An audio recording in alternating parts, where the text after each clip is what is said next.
Hey girlies, it's Nevaeh and I'm here to sprinkle my thoughts on you girls today. I wanted to come and make a video about misalignment, how to handle it, how to spot it, and how to not minimize yourself when you are surrounded by people who you are misaligned with. Without further ado, let's get right into the video. So this video was triggered by something that happened to me recently. I was having a conversation with somebody who I was misaligned with, and I could tell we were different. Our perspectives, our views, the way that our brains work were different. And rather than trying to change them into being like me, or me trying to change myself to being like them, I just accepted the fact that we're different. We have different brains. We're wired differently. And that is okay. Because of that situation that happened, because of, if you're watching this channel and you have been here, you know that I'm writing in a journal to my daughter. I'm trying to make it a habit to where I talk to her about my day, the things that I'm going through. If I want to give her advice, I'll put advice in there. And today's topic was about misalignment, and I ended up writing to her. I'm going to read to you guys the quote from what I wrote her in here. And I said, "The quicker you can find yourself and accept yourself, the more likely you are to find people who will love you for you. You will shine bright like a star to those who value your personality, integrity, curiosity, etc. The moments you are not being yourself, you'll attract people who only value the version of you that is masking. You can only pretend to be who you are not for so long till the veil comes down and people are presented with the most authentic version of you." I said this to tell her, yes, you are going to be misaligned with people. Yes, you are going to be misaligned. Yes, people are not always going to understand you. They're not always going to understand your curiosity. They may not understand your integrity. They may not understand why your brain works the way that your brain works. But at the end of the day, you are who you are. You are meant to shine bright. You are not meant to make sense to everybody, because if you make sense to everybody, that means you are people pleasing everyone. You are not meant to make sense to everybody. You are not meant to be liked by everybody. But as long as you keep shining like the star you're supposed to be, you are going to attract the other people who like the twinkle in your star. The other people who actually value those things about you, they will see you and they will gravitate towards you. So the more time you spend masking, the more time you pretend being somebody who you are not, the more time you feel the need to be a people pleaser, or the need to not be as integral as you really are, the need to pretend you're not as curious as you really are, the need to suppress yourself to make other people feel uncomfortable.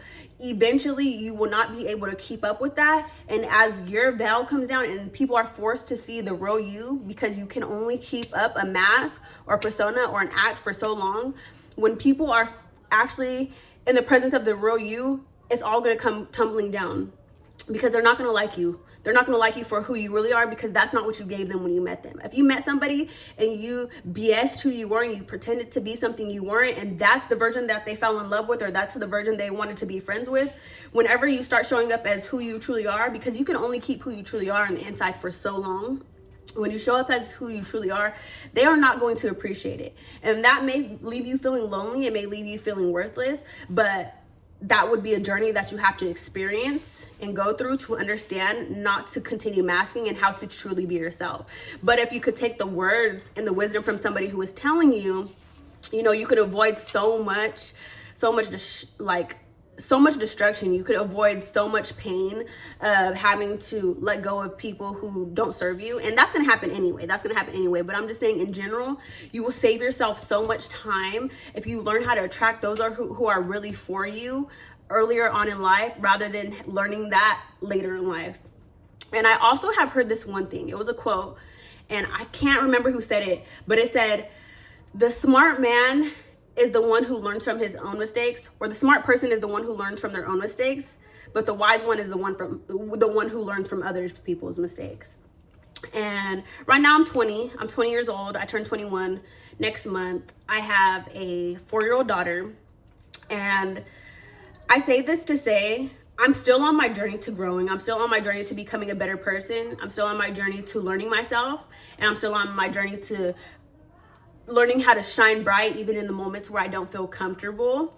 But I have been somebody in the past who has masked or who has suppressed certain versions of myself to make myself feel like other people like me more.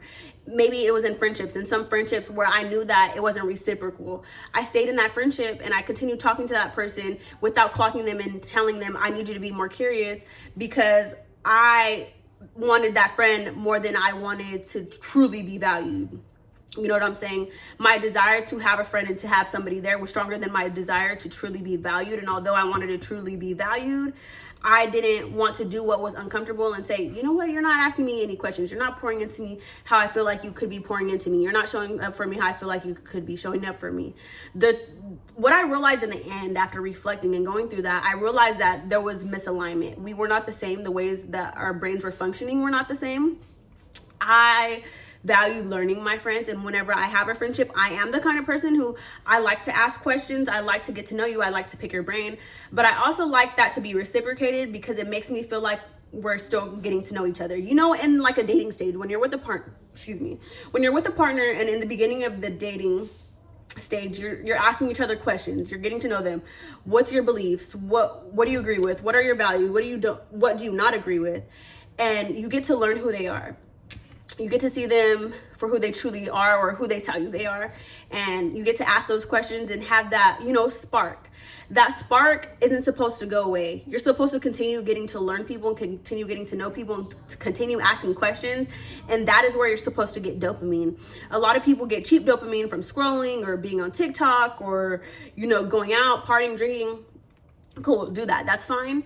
But for me, I have learned myself, and I have learned that although I can partake in some of those things, I truly value getting a dopamine release from continuing and building connections with the people around me who I genuinely value and care about.